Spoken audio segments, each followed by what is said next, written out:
Siren বাজছে গোটা ইসরায়েলে।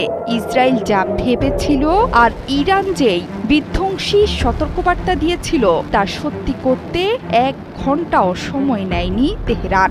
ইসরায়েলে ছুটে গিয়েছে ইরানের শক্তিশালী ব্যালিস্টিক মিসাইল। এর মাধ্যমে আনুষ্ঠানিকভাবে ইসরায়েল এবং যুক্তরাষ্ট্রের যৌথ অপারেশনের জবাব দিতে শুরু করল তেহরান। প্রথম দফায় 2টো মিসাইল ছুড়েছে ইরান, এর মধ্যে একটি খোলা জায়গাতে গিয়ে পড়েছে। দ্বিতীয় দফাতেও আরও একটি মিসাইল বহর ছুটে গিয়েছে ইহুদি দেশটিতে। ইসরায়েলের মধ্যাঞ্চলে একটি হয় মজুদ ফুরিয়ে যাচ্ছিল, নয়তো লঞ্চার ধ্বংস হওয়ার প্রভাব পড়েছিল।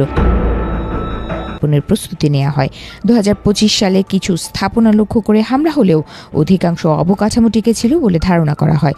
দ্রুত মেরামত ও উৎপাদন এবং যুক্তরাষ্ট্রের প্যাট্রিয়ট ও অন্যান্য ইন্টারসেপ্টের ব্যবস্থাও কার্যকর ভূমিকা রেখেছে।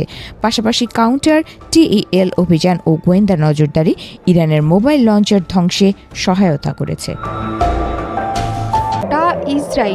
ইসরায়েল যা ভেবেছিল আর ইরান যেই বিধ্বংসী সতর্কবার্তা দিয়েছিল তা সত্যি করতে 1 ঘন্টাও সময় নেয়নি তেহরান।